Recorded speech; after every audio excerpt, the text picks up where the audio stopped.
GDCC bank సంబంధించిన loan fake loan సంబంధించిన issues మన గుంటూరు డిస్ట్రిక్ట్లో ఎస్ట్రైల్ గుంటూరు డిస్ట్రిక్ట్లో కూడా కొన్ని రోజులుగా ఆల్మోస్ట్ లాస్ట్ ఒక 15-20 ఇయర్స్గా కూడా వన్ ఆర్ అదర్వైజ్ వస్తుంటాయి పోతుంటాయి.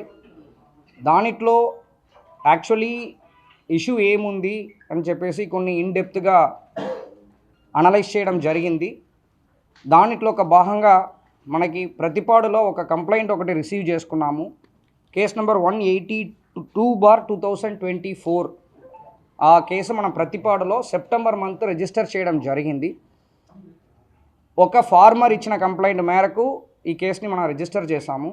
రిజిస్టర్ చేసిన తర్వాత ప్రీవియస్ కంప్లైంట్స్ అన్నీ కూడా తీయడం జరిగింది. దాదాపు అరౌండ్ 18 కేసెస్ 2000 మనకి 13, 14, 22, 21లో కూడా రిజిస్టర్ అవ్వడం జరిగింది. సో దీనిట్లో అల్టిమేట్లీ ఇష్యూ ఏమని అనుకున్నప్పుడు ఒకసారి నేను లాస్ట్లో బ్రీఫ్ కూడా చేస్తాను. ఈ పర్టిక్యులర్ కేసులో మేము అప్రాక్సిమేట్లీ ఒక 30 అక్యూజ్డ్ని ఐడెంటిఫై చేయడం జరిగింది. దానిట్లో 11 అక్యూజ్డ్ ఆల్రెడీ అరెస్ట్ చేశాము. దీనిట్లో జరిగినది ఏంటంటే ఫేక్ ఫార్మర్తో పాటు ఫేక్ సర్వే నెంబర్ని వెబ్లాండ్లో అప్లోడ్ చేస్తూ దాని ద్వారా 1B తర్వాత అడంగల్ తీసుకున్న తర్వాత ఫేక్ పట్టాదార్ పాస్బుక్ క్రియేట్ చేస్తూ ఫేక్ పట్టాదార్ పాస్బుక్ని తీసుకొని మనకి లోన్ అనేది ఎక్కడి నుంచి వస్తాయి? నబార్డ్ నుంచి ప్రైమరీ అగ్రికల్చరల్ కోఆపరేటివ్ సొసైటీ PACSకి అమౌంట్ వస్తాయి. PACS వాళ్ళు అమౌంట్ని జీడీసీసీ బ్యాంక్ ద్వారా డిస్ట్రిబ్యూట్ చేస్తారు.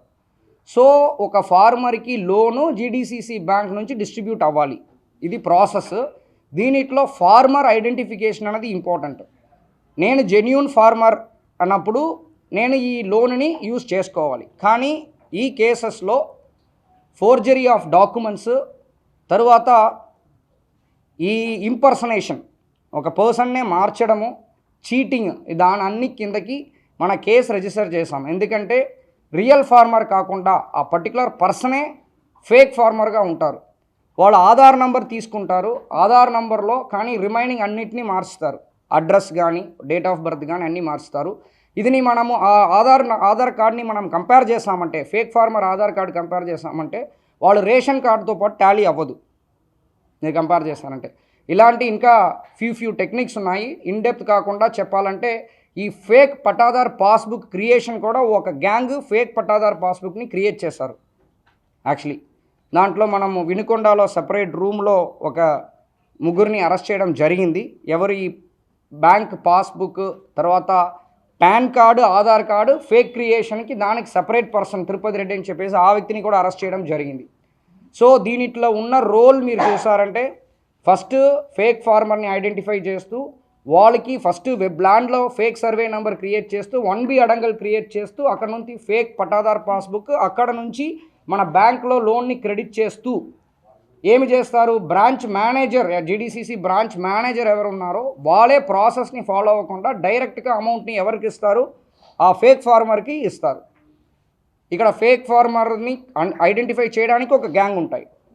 సో ఆ గ్యాంగ్కి amount 80% ex branch manager cum primary agricultural cooperative సొసైటీలో ఎవరు CEO లేకపోతే అదర్ డిజిగ్నేషన్ ఉన్నారో వాళ్ళకి అందరికి కలిపి, అంటే బ్యాంక్ మేనేజర్ PACS కలిపి అప్రాక్సిమేట్లీ ఒక 20% చెప్పి డిసైడ్ చేసుకొని ఈ అమౌంట్ని డిస్ట్రిబ్యూట్ చేస్తారు.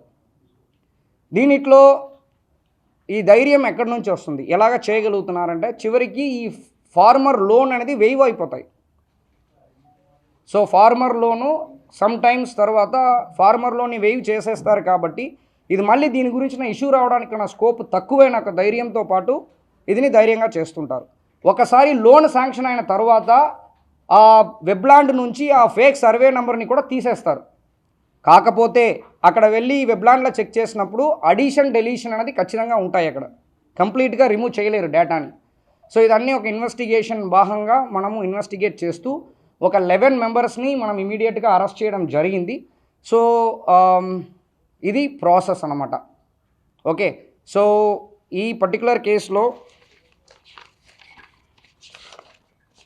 మనకి మెయిన్గా బోలినెడ్డి రవికుమార్ అని చెప్పేసి ఈ వ్యక్తి X branch manager GDCC bank limited, సొంత ఊరు బృందం అపార్ట్మెంట్ నల్లపాడు లిమిట్స్లో ఉన్నాడు. తర్వాత సోమెలిపల్లి నాగరాజ్, ఈ వ్యక్తి కూడా గతంలో ఇన్ఛార్జ్ సెక్రటరీ పిఏసిఎస్కి ఇన్ఛార్జ్ సెక్రటరీగా ఉండేవాడు.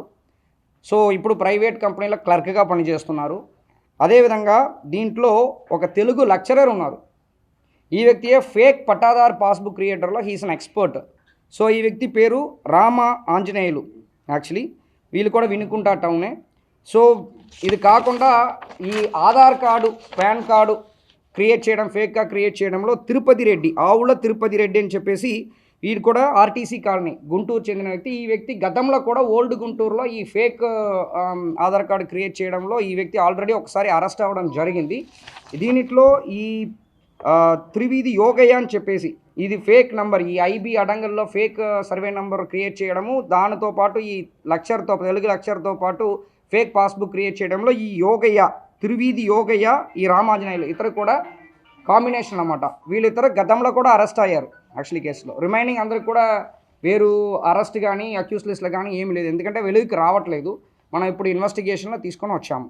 మీకు ప్రెస్ నోట్ కూడా మీకు సప్లై చేస్తాము. That's all from my side. So ఇది ఏంటంటే ఇది సెప్టెంబర్ ముందే మనకు ఐడియా ఉంది. దీంట్లో సిఐ ప్రతిపాడు శ్రీనివాస్ ఆల్రెడీ పల్నాడులో పనిచేసినప్పుడు ఇలాంటి కొన్ని బేసిక్ కేసెస్, అంటే మీకు ఐడియా రావాలంటే మనకి జీడీసీసీ బ్రాంచ్, మనకి ప్రతిపాడు బ్రాంచ్ కిందకి 7 పిఎస్ఈస్ వస్తాయి. దాంట్లో చిన్న కొండ్రుపాడు పిఎస్ఈఎస్ సంబంధించిన ఒక కేసు మనం డిస్కస్ చేస్తున్నాం. ఈ కేసు ఇది ఓన్లీ స్టార్టింగ్. ఓకే, ఇది is not the end, this is not the middle also, ఇది జస్ట్ స్టార్టింగ్ అంతే. ఎందుకంటే ఎందుకు ఇంత త్వరగా మనం ఇది వెలుగుకి తీసుకుని రావాలని అనుకున్నామంటే ఫ్యూచర్లో ఇది ఎవరు చేస్తున్నారో, బికాస్ ఇది ఆల్మోస్ట్ మనకున్న ఇనిషియల్ ఇన్పుట్ ప్రకారం 54 ఫేక్ లోన్స్తో పాటు ఈవెన్ 5 కోట్ల వరకు మోసం చేసినట్టు మనకు ఇన్పుట్ ఉంది. ఓకే, సో దీనివల్ల జెన్యూన్ ఫార్మర్స్ కోల్పోతున్నారు, గవర్నమెంట్ ఇస్తున్న ఫండ్ మిస్అప్రాప్రియేట్ అవుతుంది అనేది ఇది మెయిన్. కనీసము ఇలాంటి దీనిట్లో ఇన్వాల్వ్ అవుతున్న వాళ్ళు, అది జీడీసీసీ బ్యాంక్ తరపు నుంచి ఉండొచ్చు, లేకపోతే ప్రైమరీ అగ్రికల్చరల్ కోఆపరేటివ్ సొసైటీ తరపు నుంచి ఉండొచ్చు, వాళ్ళందరికీ కూడా. అది కాకుండా ఎవరు ప్రైవేట్గా ఇలాంటి అమౌంట్ని డైవర్ట్ చేస్తున్నారో వాళ్ళు, ఎవరు ఆధార్ కార్డు పాన్ కార్డు ఫేక్గా క్రియేట్ చేస్తున్నారో వాళ్ళు, ఎవరు ఫేక్ పట్టాదార్ పాస్బుక్ ఫేక్గా క్రియేట్ చేస్తున్నారో వాళ్ళు అందరికీ కూడా ఇది ఒక వార్నింగ్. ఖచ్చితంగా పోలీస్ యాక్షన్ నుంచి కానీ గవర్నమెంట్ స్పెసిఫిక్గా ఇంట్రెస్ట్ తీసుకుంటుంది కాబట్టి ఎవరు కూడా చట్టాన్ని నుంచి ఎస్కేప్ అవ్వడానికి నా స్కోప్ లేదు.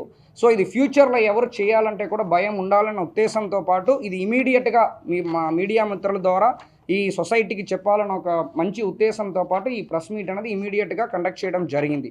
దీనిట్లో రిమైనింగ్ మన ఈ స్పెసిఫిక్ కేసులో మాత్రం ఇంకా 19 మెంబర్స్ మనం అరెస్ట్ చేయాలి, మనం కమింగ్ డేస్లో చేస్తాము.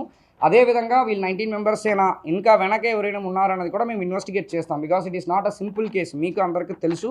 సో ఇది కూడా వితిన్ 3 మంత్స్ చేయడం అనేది కూడా ఆల్రెడీ సిఐ ప్రతిపాడు, ఇది ఒక ఎస్ఐ కాకమను, తర్వాత ఎస్ఐ పెద్దనందిపాడు, వీళ్ళందరూ ఒక టీమ్గా ఎస్డిపిఓ సౌత్ కొన్ని ఇంట్రెస్ట్ చూపించి ఇది సపరేట్ టీమ్ ఫామ్ చేసుకొని ఆల్మోస్ట్ 65-70 డేస్గా మేము వర్కౌట్ చేస్తున్నాము. దాన్ని వర్క్ చేసాము కాబట్టి ఈ రోజుకి ఈ షేప్గా వచ్చింది యాక్చువల్లీ. సో ఇది మేము కొనసాగిస్తాము. మన ఐజీ సార్, డీజీ సార్ సపోర్ట్తో పాటు ఇది ఫర్దర్గా ఇంకా రిమైనింగ్ వాళ్ళని కూడా త్వరగా అరెస్ట్ చేస్తాము. దీంట్లో మెయిన్ ఇంట్రెస్టింగ్ ఫ్యాక్ట్ ఏంటంటే ఈ కేసులోనే మనకి రియల్ కంప్లైనెంట్ దొరికారు. రిమైనింగ్ పాత కేసెస్లన్నీ చూసామంటే ఎవరు సిఈఓ పిఎస్సీస్ దీంట్లో అఫెన్స్లో ఇన్వాల్వ్ అయ్యారో వాళ్ళే కంప్లైంట్ ఇచ్చారు. ఓకే, సో కేసు నిలబడదు, ఛాన్సెస్ తక్కువ. అందుకే ఈ కేసు మనం ప్రాపర్గా తీసుకొని దానికి స్ట్రక్చర్ ఇచ్చి ఇంత కష్టపడాం. బికాస్ ప్రతిరోజు మనం పోలీసులో ఏదో ఒక ప్రాబ్లమ్స్ ఛాలెంజెస్ ఉంటుంటే ఉంటాయి, కానీ ఇలాంటి కేసెస్ని ఛాలెంజింగ్గా తీసుకొని క్వాలిటీ కేసు ప్రజెంట్ చేసినప్పుడు దాంట్లో ఒక సంతోషం డిఫరెంట్. దానికనే ఈ కేసుని కొన్ని సీరియస్గా తీసుకొని ఇది చేస్తామన్నమాట.